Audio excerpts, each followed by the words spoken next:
Hi, my friends. Well, I have another tip for you tonight that I don't know if you saw my previous video. I was getting eaten alive. The one about the, let's see, which one was it? Well, anyway, one of the previous videos where I was getting eaten alive by mosquitoes. So I was trying to figure out what to do with those darn things. Because, I mean, just eating my, and by the way, by the time I got back to my vehicle, I already had welts on my legs and they were swollen. I mean, just, I don't know if you can see them here in the dark. But, I mean, seriously, it was nasty.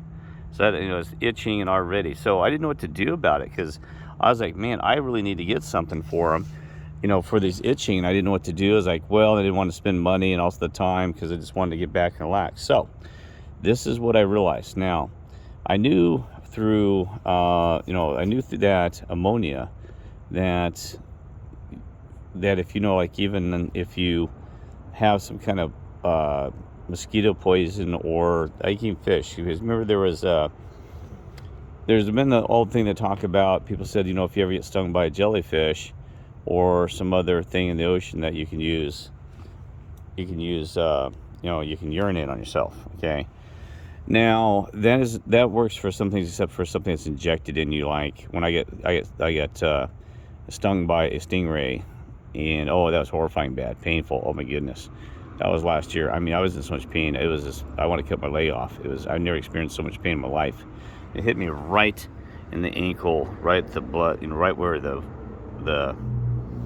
one of the major veins was. Oh my gosh. I mean, that was just horrifying, painful. I just want to cut my leg off the pain from that. Well, anyway, so that was the thing is I had a discussion with some lifeguards and people at the time that we talked about that, they said, does urinate on your leg, and then obviously they don't want to do a darn thing. And I was like, yeah, I wouldn't, because that, by that time it's already injected. It's like getting bit by a snake and thinking that you're going to pour, urinate on it to stop that poison spreading through your body.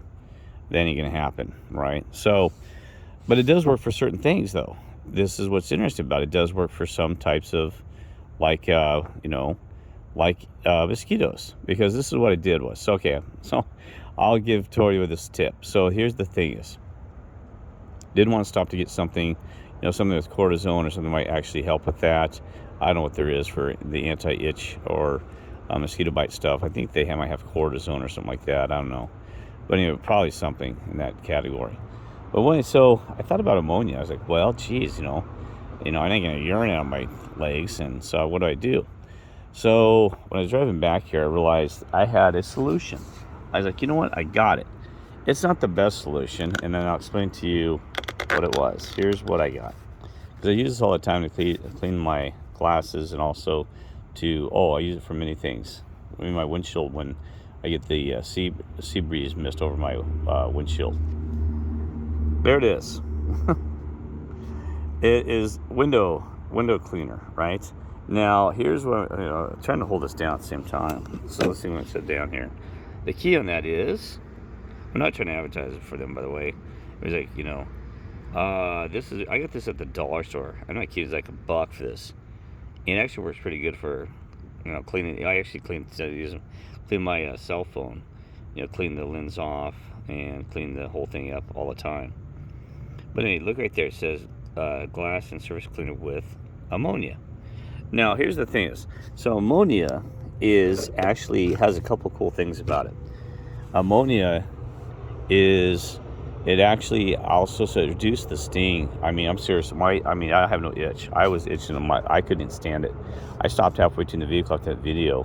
I was like scratching my ankles and my legs, just hard as I could to stop the itching. So what I did was, and I will do this. Now, do not do this at home, because that whole thing too, especially if somebody sees this, somebody don't do this at home, because I don't want to be responsible if there's something weird about this that would cause some kind of allergic reaction or thing like this. So I'm going to show you what I do. Okay, so I get a little spray here. I don't know if you can see it. Oh, there you can see a little bit. So what I do is I'm going to spray it on my foot. There you go, right there. See, you got a little bit on there. Okay, I'm spray it on this one too, right there. You spray it on there, right? And you can rub it in a little bit if you need to. But anyway, I'll rub it in because I got a bit on there's one spot that's still a little itchy, but I'll get that on there, top of my foot. Okay, God, it's still itchy there. See that? Gosh. Anyway, so rub that in. Now here's the advantage of this. Okay, so the ammonia is going to take the the itch away. And so that's now number 2. It actually acts as a repellent for mosquitoes, a natural repellent. That I have had no issues with mosquitoes since then of putting that on. And I didn't know this, that ammonia is now probably better, probably better than DEET. Not kidding you. Probably way better than DEET. And probably safer if you had the right form of ammonia. Because I did some reading on it real quick. They said that there was people saying, how do you get rid of a bunch of mosquitoes really bad in your backyard? And one of the I don't know, we call them landscapers, or I don't know, grass guys. A lot of them said, different articles I read and different web postings, they said that spray ammonia in your backyard and it can't stand it. And it's true. So I read up, says mosquitoes can't stand it. It's probably also blocks them from actually, because actually they send CO2 coming off your skin and other things you're breathing that causes them, so it probably interferes with their sensors as well. So it works. So you got a double advantage. You're keeping the new mosquitoes from coming out and stinging you, and then you're also taking and getting rid of the itch as well. Okay, now it probably works for ants as well. I wouldn't go around spraying a bunch of poisons around, but here you can draw a line here. Well, you can draw a line with it, ammonia. I did spray a little bit here, I'll be honest, just a little quick stream there right here to keep the ants away, because it had some ant issues. So it'll probably work against the ants as well, right? And so, so I'm in some of this still. So it's really cool. Now I'm going to show you. Oh shoot, I'm on video mode, so I can't bring it up at this time, I think. Can I switch video on this phone to my screen? I don't think I can. I can try it. I don't think it will. It'll complain, I think. Start recording screen. No, it's going to actually do it's going to do a different thread on it. So I can't do that actually. So I'll stop that. And if I close this window, it's going to stop the camera. So this is what it is. You can actually look this up on Wikipedia, other places. Then ammonia is actually, I didn't realize how important it was. It says that 70% of the food production in our world depends on ammonia, even from the microbacteria and all these other things, that it's one of the key ingredients for energy and food production. I had no idea, and that's what nitrogen is a component of ammonia apparently downstream. I didn't have all the research because I don't know all the details, but I just read it briefly, like we're talking a minute.